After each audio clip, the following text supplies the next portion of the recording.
This is Victoria and Gameful Isolation video number 5. And today we will talk about the second tool of self-gamification, and this is Kaizen. Kaizen is a philosophy but also approach or strategy how to break everything down into the smallest bits, into the whether it's a challenge, a goal or reward, everything into small things.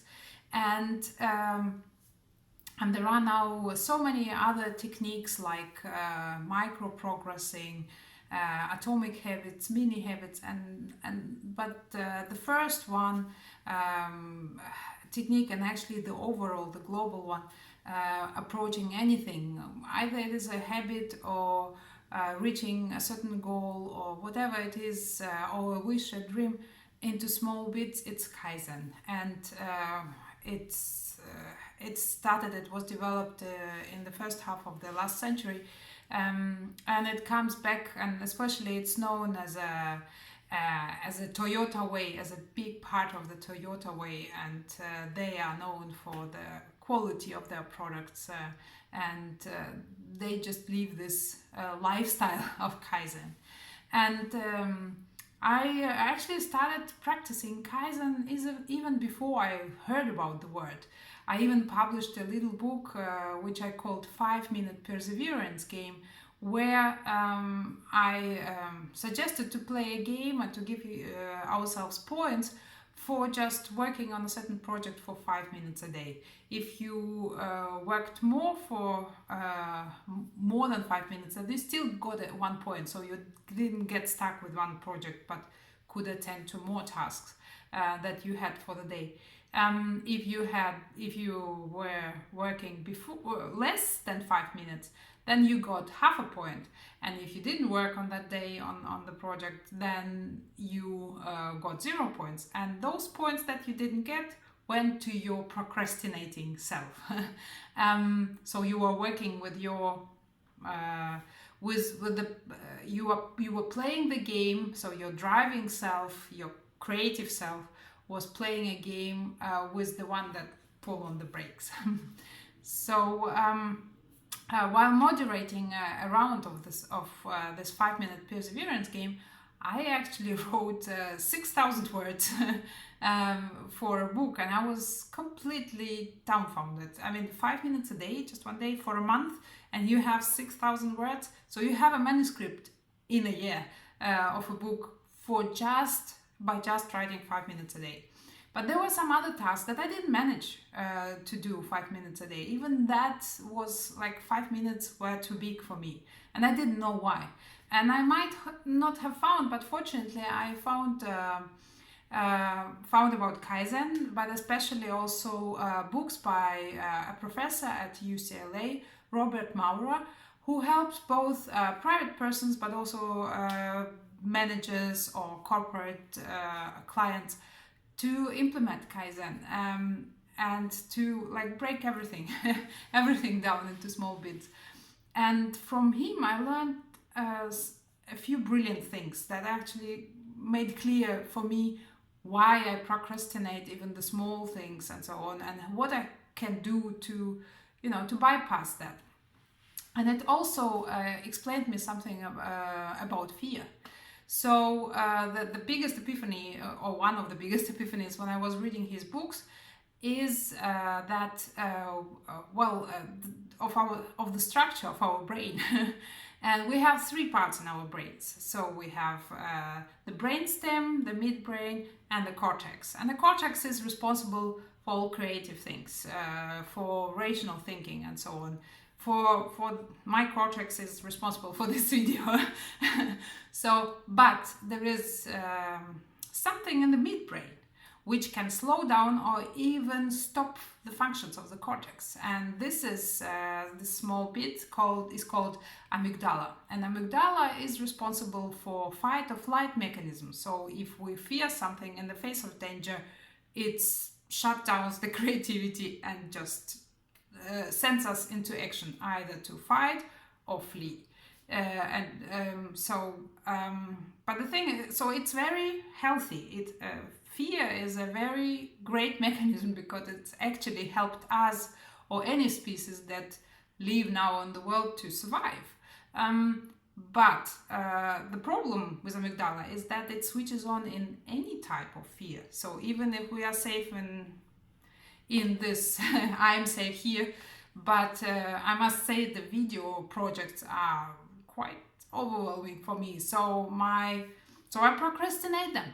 So my amygdala switches on, and I find myself either complaining as I cannot do that, or fleeing into, I don't know, YouTube videos or whatever.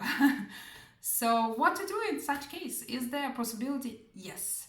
If we break something, or we have the idea that it's simple and easy, then we choose this over anything else. So that is why we choose sometimes social media, because we have this idea that it's easy to, we press the button and we watch, look, and scroll down. That's it.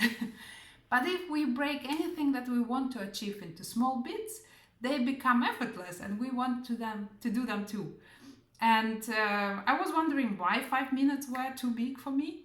So there is one quote by Robert Maurer that I remember now by heart and quote it really often. He says that even any signs that you resist any step, however small, even the smallest step, if you resist it, then it's a sign, it's an indicator that the step is too big. And that was like, wow, okay. So I reduced the steps that I was trying to do for 5 minutes, even into smaller, into seconds and so on.